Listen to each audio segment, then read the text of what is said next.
right here is the Ride Alter Ego. This is a new model to the Ride line. It's kind of a cool take on things. The Alter Ego, it's kind of got like two personalities, you could say. So yeah, the obvious thing on this board is the tail. It's held together with a switchboard clip here. And you know, keeping that together keeps the flex pretty darn similar to a regular board. You can ride it switch. It's going to perform pretty well, you know, on that tail. Obviously, you're going to be able to sink it a little bit more with the slit in the back. But one thing that's kind of fun is if you do want to get a little bit more surfy, a little more playful, is undoing that clip. That really lets this tail kind of move around a lot more. Kind of feathers around. It's almost like a paintbrush of sorts. But what's cool is you can sink that into some snow super deep. You have a little more surfy turns and whatnot. And it's kind of bolstered. You know, a lot of times on old swallowtails, these parts of the boards get really funky, but what's pretty cool, Ride beefed up this tail quite a bit. You can see right here on the sidewalls, this is a urethane with carbon fiber stringers like on the sidewall, so it kind of beefens that sidewall, so that tail can still stand up to some pops.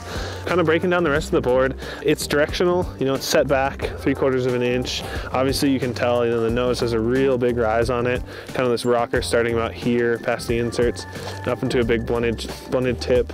That's going to float super well in the snow.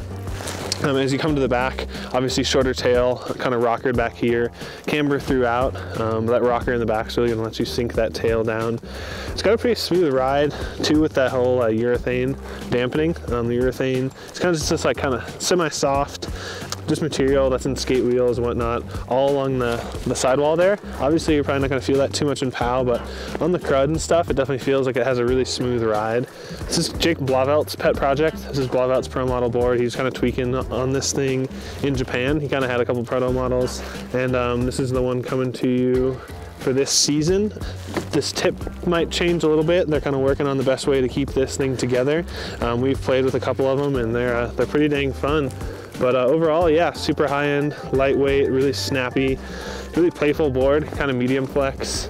Seemed like it really wanted to float in the POW and was really easy to get out of the POW. Yeah, this board does have some carbon stringers in the nose, kind of crisscrossing here. So because that is such a big nose, you know, you can get a tendency if you have all that material like flopping around and whatnot. But obviously that's not sweet if you're trying to charge through some snow. So it's got some carbon that kind of helps keep that nose stable. You know, that's where most of your falls actually come from, is your nose kind of flopping around or losing your edge or whatnot. So that keeps it stable in the front for blasting through stuff. The other thing that's pretty cool on this board, the side cut is definitely kind of deeper right here towards the tail, and it's quick. It's back and forth. That kind of a transfer zone here around the edge really makes it kind of want to turn. You've seen the way Jake Blavelt rides, you know, kind of back and forth, really cat-like. This board definitely likes to turn in POW, and it's super fun. The Ride Alter Ego, a new model for the Ride line, powder blasting.